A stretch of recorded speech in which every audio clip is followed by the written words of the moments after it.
طيب, today we continue prepositions and we're gonna take the second part of prepositions, and that is when prepositions come at the beginning of the sentence. لما يبقى عندي preposition في بداية السنتنس يا شباب. طيب, المين بوينت بالنسبة لنا لما preposition يبقى في بداية السنتنس هي بس فكرة البونكتويشن اللي بتبقى موجودة وقتها. عايزين نعرف مع بعض يا شباب a certain rule هنقولها دلوقتي وهنبقى نكررها بعدين لما يجي جزء related ليها, وهي إنه any adjective phrase at the beginning of the sentence must be followed by a comma. لازم يجي بعدها comma يا شباب. اتفقنا؟ وزي ما احنا كنا قلنا في previous video إنه prepositional phrase أنا عايزك تعرف إنها automatically عبارة عن adjective phrase.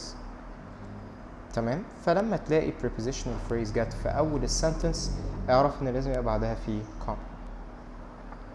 فهنا ممكن نبقى عايزين نقول البورشن المهم بالنسبة لنا في الإكزام يا شباب, وهو إنه نقدر نقول the same rule that we just said. In other words, منتهى البساطة, if you find a preposition at the beginning of the sentence, know إنه later on you must find a comma, وبعد الكوما دي بداية السنتنس العادية, يعني هتلاقي subject of the sentence.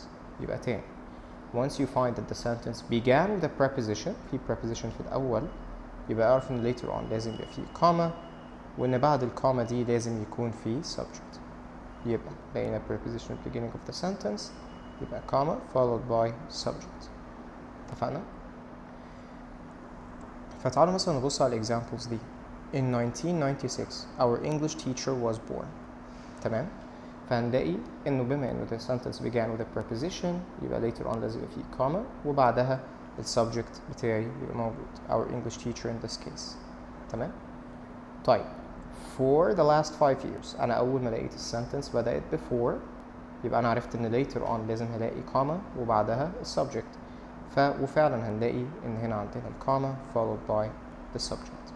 For the last 5 years we lived in Cairo. إزاي هيجيب لي سؤال زي ده في الامتحان؟ منتهى البساطة, هتلاقي مثلا الحتة دي كده underlined وجايب لك مثلا answer A هيحط لك semicolon, answer B حطيت لك مثلا full stop, answer C dash, وanswer D يبقى حطيت لك comma. فانت هتعرف على طول انك هتختار الاجابه اللي فيها comma. ليه؟ لانك لقيت ان السنتنس بدات بالpreposition, فانت عارف انه later on لازم يبقى فيه comma. طبعا لازم ناخد بالنا من حاجه, ان دي على بعض prepositional phrase. يعني مثلا في الفيرست example لما اقول لك in 1996, ده preposition وده object of the preposition, فدي بعض على بعض تبقى prepositional phrase. However, this is not very important for the exam. اللي انا عايزك تعرفه في الاكزام ان once انك لقيت يعني preposition, اعرف ان later on هيبقى فيه comma followed by the subject. فانت في الاكزام عندك بس two missions. number one, اتاكد ان الكوما دي موجوده, وتاكد انه بعدها ده يكون subject, ما يبقاش مثلا comma followed by a verb مثلا. تمام؟ طيب, in the future زي ما واخدين بالنا احنا حاطين هنا comma وحاطين هنا preposition, فا expect انه later on هيبقى فيه اهي الكوما وهيبقى فيه subject اللي هو in this case the word cars. Cars will not exist. طيب, in the last example, to achieve his goal, the same thing. I expect إن يبقى فيه later on comma, وبعد الكوما دي يبقى عندي subject. He used the time machine. طيب, I will pause the video for a moment. I want you to read these examples. اقرا ال 4 examples اللي عندنا هنا.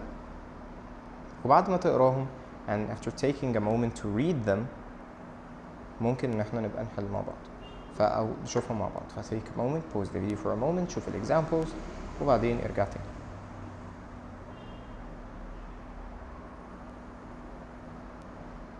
Are we done? يلا بينا. Over the past 2 weeks لقينا the word over which is a preposition. فا expect إن هلاقي comma, وفعلا بعد الكوما دي ألاقي subject اللي هو هنا هيكون I. During the break, comma, we ate all the cookies. The same thing. عندي هنا preposition, فا expect إن هنا الكوما وبعد الكوما دي subject.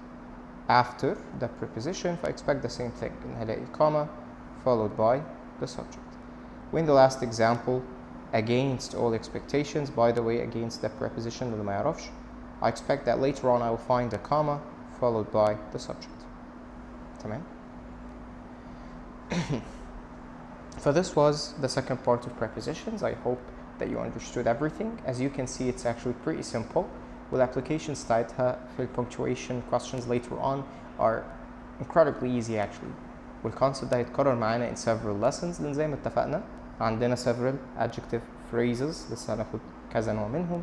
هنلاقي إنه the same lesson is being repeated ف later on هتلاقوا الموضوع سهل جدا. I hope that you understood well and I'll see you next time إن شاء الله. السلام عليكم.